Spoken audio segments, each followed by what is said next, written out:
मनुष्य का जीवन अनेक कठिनाइयों और संघर्षों से भरा हुआ है, लेकिन यह बात भी बड़ी विचित्र है कि उसका सबसे कठिन संघर्ष बाहरी संसार के बजाय स्वयं के साथ अधिक होता है। बाहरी संघर्ष तो समय के साथ समाप्त हो जाते हैं, परंतु भीतर का द्वंद्व प्रायः जीवन पर्यंत चलता है। हर किसी के भीतर ऐसे कुछ सत्य छिपे होते हैं जिनसे सामना करने का साहस हर किसी में नहीं होता। अधिकांश लोग अपनी कमजोरियों पर पर्दा डालकर जीना आसान समझते हैं, क्योंकि अपने भीतर झांकना किसी गहरे अंधेरे कुएं में उतरने जैसा है, जहां व्यक्ति को अपनी ही परछाइयों से डर लगता है। जबकि जीवन का वास्तविक परिवर्तन वहीं से आरंभ होता है, जब मनुष्य अपने भीतर की कठोर सच्चाइयों को स्वीकार करने का साहस जुटा लेता है।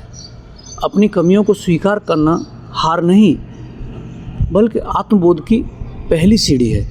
जिस दिन व्यक्ति अपने दोषों से भागना छोड़ देता है, उसी दिन उसके भीतर एक नई रोशनी जन्म लेने लगती है। रविन्द्रनाथ टैगोर ने बड़े उचित शब्दों में कहा है कि मनुष्य का जीवन एक महान नदी की भांति है, जो अपने बहाव से नई दिशाएं स्वयं बना लेती है। जीवन में कई ऐसे क्षण आते हैं जब जिम्मेदारियों का बोझ, असफलताओं की पीड़ा और संबंधों की उलझनें हमें भीतर से थका देती हैं। लगता है जैसे अब और आगे बढ़ना संभव ही नहीं, परंतु ये वही क्षण हैं जहां उम्मीद की छोटी सी लौ हमें टूटने से बचा लेती है। इसी लौ से जीवन की सही राह दिखती है। व्यक्ति समझने लगता है कि जीवन की कठिनाइयाँ उसके व्यक्तित्व को और परिष्कृत ही करती हैं। उसे अनुभूति होती है कि शांति बाहर की उपलब्धियों में नहीं, अपितु भीतर की स्वीकृति में छिपी होती है।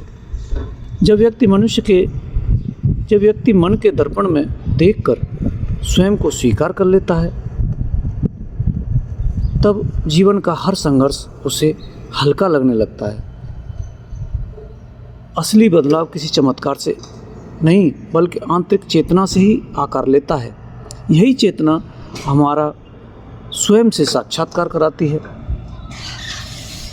और यही चेतना अंदर झांकना ही आत्मस्वीकृति के भाव से ही जीवन का सौंदर्य बढ़ता है।